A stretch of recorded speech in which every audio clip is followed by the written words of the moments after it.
नमस्कार,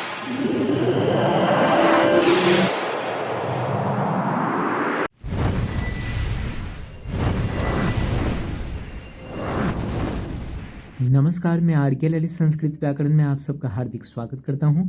आज के इस भाग में हम देखेंगे कि बिहार बोर्ड के कक्षा 10 के विद्यार्थियों के संस्कृत व्याकरण का पाठ्यक्रम क्या है। तो आइए प्रारंभ करते हैं। कक्षा 10 के विद्यार्थियों को निम्नलिखित 10 चीज़ों का अध्ययन करना होता है। लकार, कारक और विभक्ति, संधि और संधि विच्छेद, समास और विग्रह, उपसर्ग, प्रत्यय, हिंदी से संस्कृत अनुवाद, पत्र लेखन, अनुच्छेद लेखन, अपठित गद्यांश या अपठित अवबोधन। संस्कृत विषय 100 अंकों का होता है, जिसमें से 60 अंक के प्रश्न संस्कृत व्याकरण और अनुवाद से ही पूछे जाते हैं। 40 अंकों के लिए हमें 2 पाठ्य पुस्तकों का अध्ययन करना पड़ता है, जिसमें से एक का नाम है पीयूषम द्वितीयो भागः और दूसरे का नाम है पीयूषम भाग 2 द्रुत पाठाय। लकार कुल 10 होते हैं, लेकिन कक्षा 10 के विद्यार्थियों से केवल 5 लकारों पर आधारित प्रश्न ही पूछे जाते हैं, जो इस प्रकार हैं। लट लकार अर्थात वर्तमान काल, लंग लकार अर्थात भूतकाल, लृट लकार अर्थात भविष्य काल, लोट लकार अर्थात आज्ञार्थक और विधिलिंग लकार क्रिया के साथ चाहिए अर्थ में। लकार का विस्तृत अध्ययन तथा लकार से पूछे गए सभी प्रकार के प्रश्नों का अभ्यास अगले भाग में करेंगे। हिंदी में कारक के 8 भेद हैं: कर्ता, कर्म, करण, संप्रदान, अपादान, संबंध, अधिकरण और संबोधन। किंतु संस्कृत में संबंध और संबोधन को कारक नहीं माना जाता है। इस प्रकार संस्कृत में कारक के 6 भेद होते हैं: कर्ता, कर्म, करण, संप्रदान, अपादान और अधिकरण कारक। आप कारक के नामों को उनके चिन्हों या उनके विभक्तियों के साथ अच्छी तरह याद कर लें। जैसे कर्ता ने कर्म को, करण से, संप्रदान को के लिए, अपादान से, संबंध का की के, रा री रे, ना नी ने, अधिकरण में पर, संबोधन हे, अरे, अहो, अजी इत्यादि।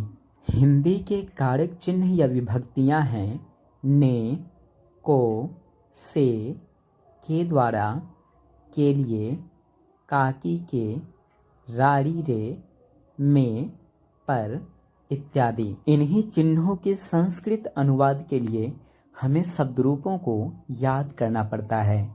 जैसे बालक शब्दरूप, लता शब्दरूप, मुनि शब्दरूप इत्यादि। यदि आपको कोई शब्दरूप याद है तो अच्छी बात है, किंतु यदि कोई शब्दरूप नहीं याद है तो याद करने की ज़रूरत भी नहीं है। कारक और विभक्ति या शब्दरूप से पूछे गए प्रश्नों का समाधान कैसे करें, ये अगले भाग में सीखेंगे। व्याकरण के इस भाग में हम सभी चीज़ों के संबंध में एक सामान्य जानकारी प्राप्त कर रहे हैं। अगले भाग में हम प्रत्येक विषय पर एक विस्तृत जानकारी प्राप्त करेंगे। संधि के अंतर्गत हम शब्दों को जोड़ना और संधि विच्छेद के अंतर्गत हम शब्दों को खंड करना सीखेंगे। हिंदी और संस्कृत दोनों ही भाषाओं में संधि के 3 भेद हैं: स्वर संधि, व्यंजन संधि और विसर्ग संधि। स्वर संधि के 5 भेद होते हैं: दीर्घ संधि, गुण संधि, वृद्धि संधि, यण संधि तथा अयादि संधि। किंतु व्यंजन संधि और विसर्ग संधि का कोई भेद नहीं होता। समास के अंतर्गत हम एक से अधिक पदों को जोड़ना और विग्रह के अंतर्गत उन पदों को अलग अलग करना सीखते हैं। हिंदी और संस्कृत दोनों भाषाओं में आप समास के 6 भेद पढ़ेंगे। तत्पुरुष, द्वंद्व, द्विगु, बहुव्रीहि, अव्ययी भाव और कर्मधारय। उपसर्ग किसी शब्द के शुरू में लगने वाला अक्षर या अक्षर समूह होता है, जैसे प्र, परा, अप, सम इत्यादि। अनुवाद में अनु उपसर्ग है, प्रकार में प्र उपसर्ग है, पराजय में परा उपसर्ग है और इसी प्रकार अन्य शब्दों में भी समझ सकते हैं। संस्कृत में कुल 22 उपसर्ग हैं। प्र, परा, अप, सम, अनु, अव, निस, निर, दुर, दुस, वि, आंग, नि, अधि, अपि, अति, अभि, प्रति, परि, उप, सु, उत। किंतु हिंदी भाषा में 50 से भी अधिक उपसर्ग हैं, क्योंकि इसमें संस्कृत के उपसर्गों को, उर्दू, अरबी और फारसी के उपसर्गों को तथा अंग्रेजी के भी उपसर्गों को सम्मिलित कर लिया गया है। प्रत्यय किसी शब्द के अंत में जुड़ने वाला अक्षर या अक्षर समूह होता है, जैसे सरलता में ता प्रत्यय है, मित्रता में ता प्रत्यय है, लौकिक में इक प्रत्यय है, दयालु में आलू प्रत्यय है, ईमानदारी में ई प्रत्यय है, चालाकी में ई प्रत्यय है। इसी प्रकार अन्य उदाहरणों या शब्दों में आप समझ सकते हैं। कक्षा 10 के विद्यार्थियों को बोर्ड परीक्षा में 12 वाक्य दिए होते हैं, जिनमें से किन्हीं 6 वाक्यों का संस्कृत अनुवाद करना होता है।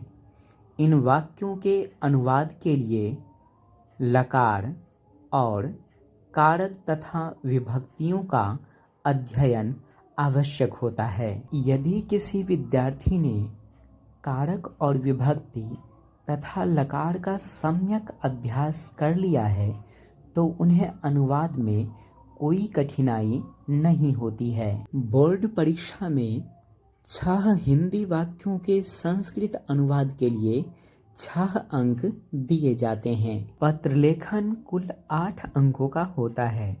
संभव है कि 8 अंकों के लिए केवल एक पत्र लिखना पड़े या 4-4 अंकों का 2 पत्र भी लिखना पड़ सकता है। पत्र लेखन में प्रायः अपने मित्र के पास या फिर अपने प्रधानाध्यापक के पास पत्र लिखने के लिए कहा जाता है। यदि आप हिंदी में पत्र लिखना जानते हैं और आपको संस्कृत अनुवाद का ज्ञान है, तो आप आसानी से संस्कृत में भी पत्र लिख सकते हैं। अनुच्छेद लेखन के अंतर्गत किसी विषय पर संस्कृत में 7 वाक्य लिखने पड़ते हैं।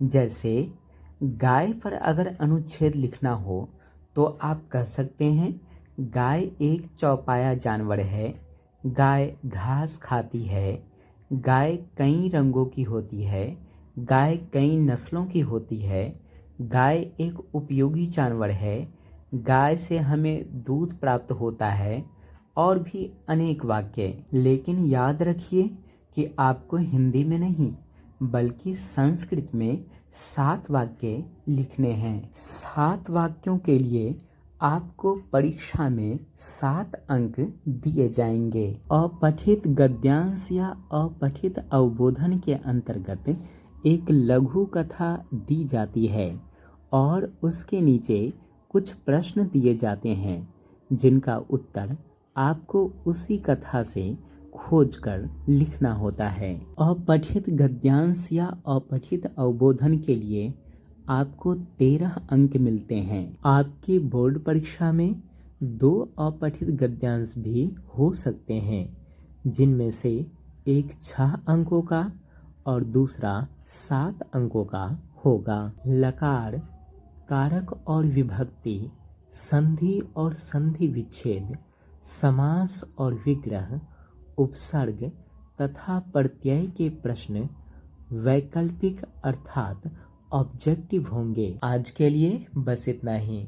अगले भाग में हम किसी एक विषय पर विस्तृत जानकारी प्राप्त करेंगे। यदि आप 2027 में बोर्ड परीक्षा देने वाले हैं और आपको संस्कृत विषय से डर लगता है तो 77 63 98 93 32 पर कॉल कर अपने डर को दूर कर सकते हैं।